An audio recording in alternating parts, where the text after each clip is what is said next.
예, 지금 고노다마를 좀 부정하는 일본 정부의 움직임이 뭐 평소에도 사실 저희들이 관심을 갖고 기사도 크게 쓰고 하는 주제이기도 한데 사실은 요새 이제 문창극 총리 후보자하고 또 이렇게 서로 맞물리면서 예. 이 문제가 더 좀 새롭게 다가오거든요. 예. 이제 문창극 후보자가 어제 창성동 별관에서 네. 2시에 이제 깜짝 기자 간담회를 갖고 사과를 했어요. 해명도 하고 특히 그 이제 몇 가지가 있는데 그 중에 하나가 이제 위안부 관련 대목이거든요. 예. 예. 보셨습니까? 예, 봤어요. 예. 그 우연히 만났는데 우리가 예. 세월호 때문에 국민들이 참 가슴이 아프고 엄청난 상처를 입었는데 이 문창극이라는 사람 이번 그 회개망측한 이 논리를 펴는 문창극이라는 사람 총리로 지명해가지고 또 한 번 우리 국민들은 되게 이 상처를 받았다 이렇게 네. 생각을 하고 있습니다. 어저께 뭐 사과할 거는 사과하고 변명할 건 변명을 했는데 예. 앞뒤 말이 잘 되지가 않습니다. 그 아주 회개망측한 논리다, 궤변이다 이렇게밖에 생각이 되지 않습니다. 제가 야당으로서 하는 얘기 아니라 예. 제가 역사학들로서 일반 그 국민 한 사람으로서 볼 때에 예. 그 사람 이 문창근의 사람 벌써 나이가 60 지났고 DNA 자체, 역사 인식, 철학 자기 이념 이게 전부 드러나는 거 아니겠습니까? 이게 한마디 말로 미안합니다 해서 끝날 사람 죽여놓고 미안합니다 해서 끝날 문제가 아니거든요. 그래서 네. 그건 변명도 안 되고 회개망측한 논리의 전개였다 이렇게 생각합니다. 한일에서 대한민국 교회는 대한민국 땅이 없는 겁니까? 뭐 교회에서 종교를 사는 것이기 때문에 이해해달라. 다음에 저기 언론인은 대한민국 국민이 아닙니까? 그런데 뭐 언론인으로서 한 얘기다. 그게 말이 변명이 안 되지 않습니까? 그래서 참 또 한 번 코미디 같은 짓을 했다 이렇게 생각을 하고 있습니다. 그러니까 어제 사과를 했지만 그걸로 이런 비판 여론을 되돌리기는 좀 어려울 거다 이런. 예. 사과는 말이죠. 김대중 대통령께 노무현 대통령께 그리고 위안부 세 방향에서 사과를 했거든요. 예. 대한민국 국민한테 사과를 해야죠. 네. 일제시대 때 저희 식민지 지배 남북 분단이 예. 하나님의 뜻이다 하게 되면 대한민국 국민, 대한민국 민족 자체가 되게 상처를 입었잖아요. 예. 누구한테 사과해야 됩니까? 김구 선생한테 사과해야죠. 김규식 선생도 사과해야죠. 그런 분들 전부 기독교인이었습니다. 예. 하나님의 뜻이라고 그러면은 김구 선생이나 김규식 선생은 그러면 하나님의 뜻을 거역한 사람이 됩니까? 독립운동했던 사람들이? 그러니까 말이 안 되는 얘기죠. 이제 교회에서 이제 돌이켜 보면 이제 다 이것도 하나님의 뜻이고 결국 이런 시련을 준 게 우리 민족이나 대한민국을 더 이렇게 잘 살게 하기 위한 어떤 과정, 시련의 과정이었다. 이런 게 이제 문창극 후보자의 이제 해명이거든요. 예, 앞뒤 말이 틀려요. 그 전체 보게 되면은 그게 아니에요. 왜 망했느냐, 우리가 못나서 망했다, 뭐 그런 뜻 아닙니까? 본래는, 보통 얘기할 때 이렇게 할 수 있죠. 참, 이런 시련은, 우리가 이 다음에 참 좋은 세상 만나기 위한 하나의 시련이다. 이렇게 하면 되잖아요. 예. 아니, 식민지로 된 것, 남북 분단이 하나님 뜻이라고 하면 그것에 방점이 있는 거죠. 네. 그 단말이 아니에요. 그러니까 그거는 오히려 그 사람한테 한국말 좀 공부하라고 하고 싶어요. 한국말을 공부하라고. 한국말 잘 모르는 사람 같아요. 그러니까 일본에 가서 저 총리를 하든지 말이죠. 그렇게 해야지 왜 대한민국에서 이 엄청나게 네. 상처를 줍니까? 그 비숍 여사 이야기를 했습니다. 이제 처음에 그 조선민족 게으르다 이런 얘기는 이제 윤치호가 한 얘기다라고 했었는데 어제는 윤치호 얘기는 이제 들어가고 비숍 여사가 이제 그 1894년인가에 이제 우리나라에 와서 몇 차례 방문을 했었죠. 예. 여기도 좀 이제 책이 있는데 예. 조선과 그 이웃의 나라, 그 이웃 나라들 이런 책을 이제 비숍 여사가 썼는데 여기에 보면 조선은 참 뭐랄까 불결하다. 뭐 이런 얘기들도 많이 들어가 있고 게으른데 이게 다 양반의 스타일 때문에 그런 거다. 이런 내용들이 이제 이 책 속에 있다. 그걸 인용한 것이다. 이렇게 또 좀 해명을 했었거든요, 어제. 그것도 해명이 안 되는 게요. 예. 그 양반은 이제 민족성을 가지고 얘기한 거거든요. 유전되는 건데 뒤에는 유전되는 거 아닙니까? 게으르고 이런 것들은 유전되는 거 아니에요. 민족성이에요. 예. 비숍 여사가 1894년에 여기 왔을 때에 농민들이 하고 싶어도 할 일이 없어요. 예. 그러니까 뭐, 할 일 없으면 뭐 집에서 잠자든지 놀 수도 있었겠죠. 왜 이렇게 일자리가 없느냐? 양반들 수탈해서 일자리가 없다. 이 얘기예요. 한국 민족이 본래 게으른 민족이기 때문에 이게 아니에요. 이 사람은 그래서 한국말을 모르는 사람이다. 이렇게 생각하는 거예요. 그러니까 경강부의식으로 그냥 뜯어 고치면서 이 거짓말쟁이는 한번 거짓말하면 자꾸 360번 거짓말 해야 돼요. 그래 원점에 돌아가거든요. 자꾸 뜯어 고치면서 더욱더 이제 비숍 여사가 얘기한 그것은 1894년 시점에 이 대한민국 우리 조선이죠. 당시에 민족들이 어떻게 살고 있었느냐 이런 거예요. 다음에 또 서양인의 관점에서 보면 서양 사람들 바닷가에서 사는 사람은 매일 목욕을 해야죠. 예. 그러니까 한반도에서는 습기가 별로 없기 때문에 목욕 매일 안 해도 됩니다. 당시에 매일 목욕도 하지 않았어요. 그냥 더럽다고 얘기할 수도 있겠어요. 우리가 이 만주에 있는 여진족 보고 전 목욕하지 않는다고 더럽다고 하는 것처럼 이런 문화의 당성을 인정 못하는 그런 것이거든요. 비숍 여사가 볼 때 한국 사람들 목욕 자주 하지 않는다 이런 얘기 할 수 있어요. 당시 일본인들도 와서 일본은 매일 목욕을 해야 됩니다. 예. 와서 그냥 목욕 자주 하는 건 더럽다 이런 얘기한 기행민들이 있습니다. 그것이 어떻게 한국 민족성 DNA하고 연결되느냐 이게요. 지금 이 양반은 DNA를 얘기하고 한국 민족성을 얘기하고 있어요. 게으른 민족이었다. 그러니까 망할 수밖에 없었다. 이런 논점 아닙니까? 본인은 해명은 이제 그 수탈 때문에 게을러졌다라는 식으로 저는 이해를 했거든요. 왜냐하면 일을 해도 양반들이 다 뺏어가니까 굳이 일할 이유가 없는 거죠, 이제. 일반. 일하고 싶은 일자리가 없었어요, 당시에. 다음에 가보 농민전쟁 때 등등해서 일자리가 없었잖아요.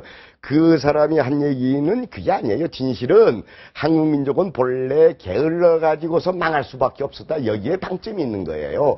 자꾸 그런 식으로 말 돌려가면서 호도시키지 말라는 얘기예요. 그러니까 변명이 되고 이것은 사과도 아니고 아무것도 아니라 네. 이겁니다. 또 다른 뭐랄까, 민감한 이슈 중에 하나가 그 4.3 예. 사건에 대해서 이제, 문창극 후보자가 오늘 강연에서 한 얘기인데요. 한번, 그런데 이제, 그거에 대해서 오늘 이제, 그 창성농별관에 출근하면서, 예. 네, 기자들이, 좀 질의를 했는데, 예. 그거에 대해서는 좀 명확하게 답을 안 했는데, 한번 그 관련 영상이 좀 있나요? 네, 한번 좀, 보시고 말씀 나눠보시죠. 제주 4.3 사건에 대해서 그 피해자들이 지금 정말 많은데요. 어떻게 생각하세요?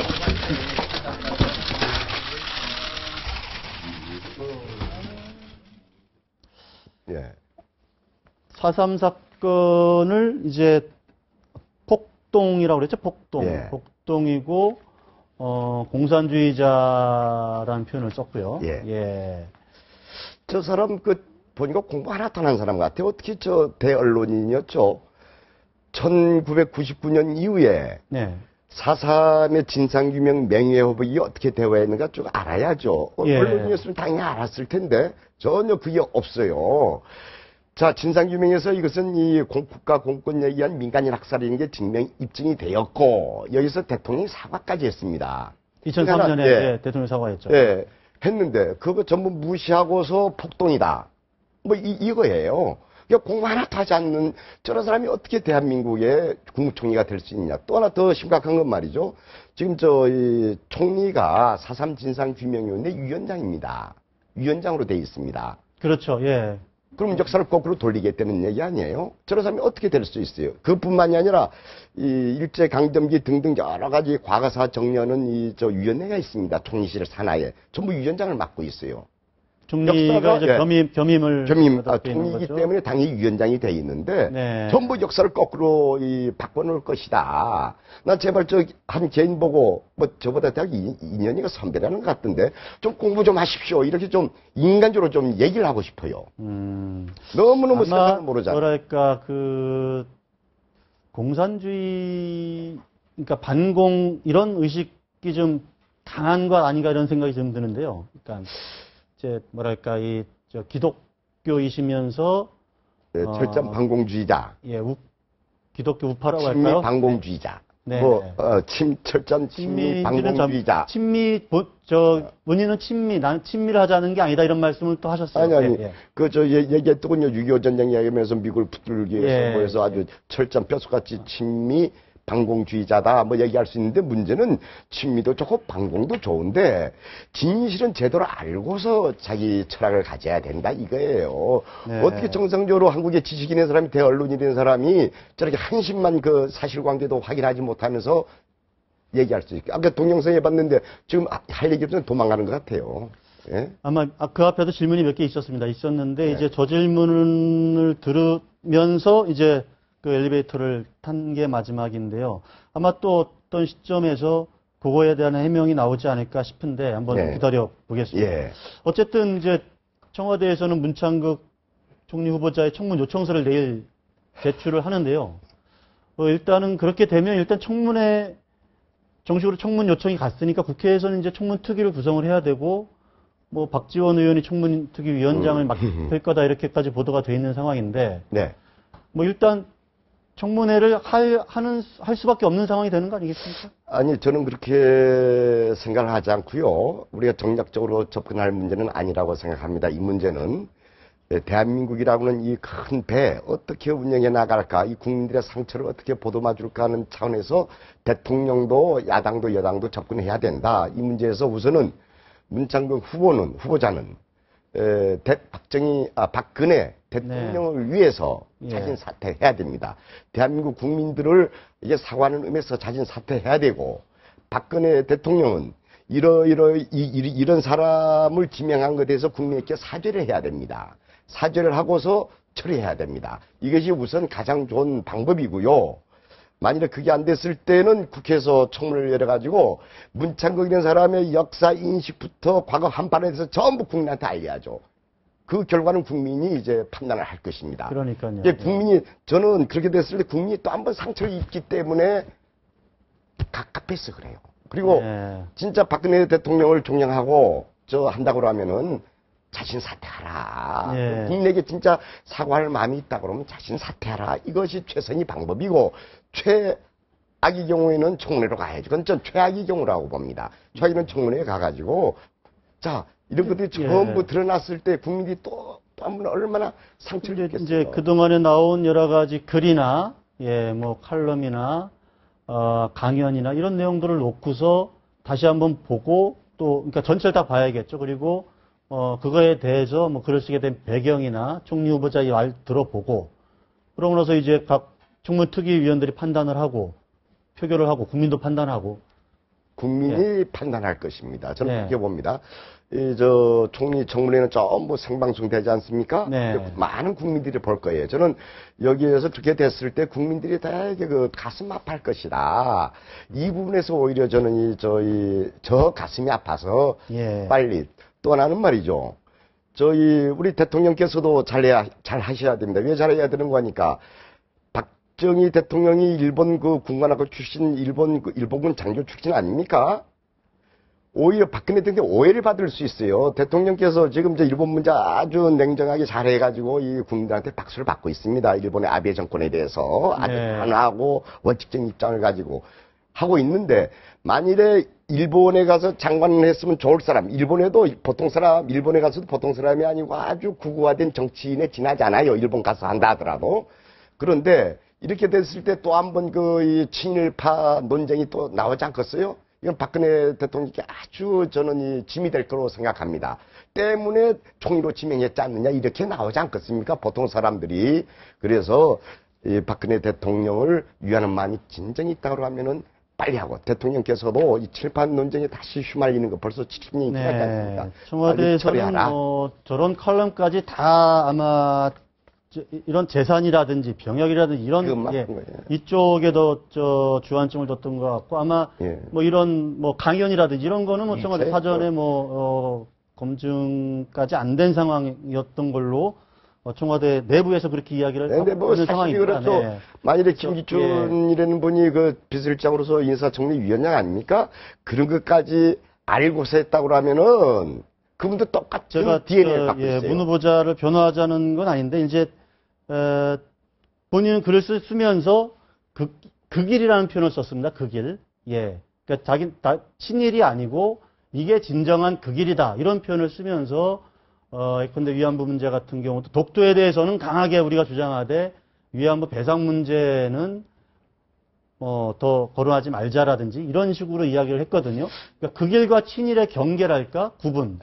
그것도 아니고요. 그 전에 이 팩트 관계는 말씀드리겠는데, 네. 우리가 금전적 배보상에 대해서 일본한테 협상한 게 없어요. 네. 그 사람들이 금전적 주겠다는 우리가 거절을 했습니다. 그래서 일본의 진정한 사과를 요구한 겁니다. 사과하고 배상, 보상의 문제는 최선의 담보이다. 예. 이렇게 해서 우리가 지금까지 그 명분 때문에 쭉 일본의 그 금전적 보상에 대해서 거절해온 거예요. 사과를 요구했어요. 지금까지 할머니들도 그렇고 정부도. 예. 그런데 사과할 필요 없다고 했지 않습니까? 그걸 어떤 식으로 변명을 할 수 있겠어요? 사과할 필요 없다고 했는데 뭐 진정한 사과를 요구했다? 말이 안 되잖아요. 사과할 필요 없다는 사람이 진정한 사과를 요구했다. 알겠습니다. 진정한 사과를, 그러니까 사과할 필요가 없다고 없다는 했어요. 정확한 그 방송 맞습니다. 멘트는 아직 제가 보진 못했고요. 이제 그런 취지의 얘기를 했다는 증언이 지금 있다, 증언. 아니, 예, 증언이 아니라 다 나오겠죠. 예. 사과할 필요 없다 해서 지금까지 예, 계속 나온 거고. 그렇게 지금, 돼 있는데, 이제 정확하게 워딩으로 나오진 않았죠, 이제 그게. 나오겠죠. 예. 예. 알겠습니다. 지금 왜냐하면 이제 문 후보자 문제가 어쨌든 청문 요청서가 내일 제출이 되기 때문에 아마도 이제 국회에서 이제 이게 제대로 진행될지도 좀 더 봐야 되는 상황인데, 왜냐하면 지금 안철수 대표는 문창급 발언의 국민적 판단이 끝났다. 이렇게 이야기를 하고 있고, 박영서 원내대표도 아주 비판적으로 지금 이야기를 하고 있고, 박지원 원내대표는 일본으로 수출의 총리를 시켜야 이게 좀 너무 그러니까 좀 이런 얘기가 나오고 있는데, 끝으로 제가 좀 가벼운 질문 하나 던지겠습니다. 박지원 청문특위 위원장 내정자가 자기가 생각할 때 차기 총리로 강창희 전 국회의장 같은 분이 하면 좋겠다 이런 말씀하셨어요. 그 박지원 씨가 너무 오버하는군요. 왜 그 총리니 뭐니 이런 데서 이 야당이 그렇게 이야기합니까? 그건 너무 지나치게 오버하고 있다 이렇게 생각을 하고요. 네. 그럼 현 정부, 이 박근혜 정부가 잘 알아서 판단해야 될 문제고, 원칙만 얘기해주면 좋죠. 소통할 수 있는 이 총리들이 좋지 않느냐, 이런 얘기하고. 다음에, 국회의장이 된 사람이 총리하게 되면 국회의 권위는 어찌 됩니까? 이런 그것도 기괴한 발상이구만요, 박지원 대표. 예? 생각해봐. 국회의장이 된 사람이 총리는 경우가 이 세상에 있습니까? 그러니까 전례를 저도 잘 기억을 못하겠네요. 이 코미디 수준으로 들어주세요. 그 얘기는. 예. 그리고 제발 다시 한번 국민들께 상처 주지 않기를 박근혜 정부의 간절히 제가 소망하고 있습니다. 지금까지 새정치민주연합 강창일 의원에게 문창구 총리 후보자 관련 여러 가지 이슈들에 대해서 들어봤습니다. 오늘 말씀 감사합니다. 예.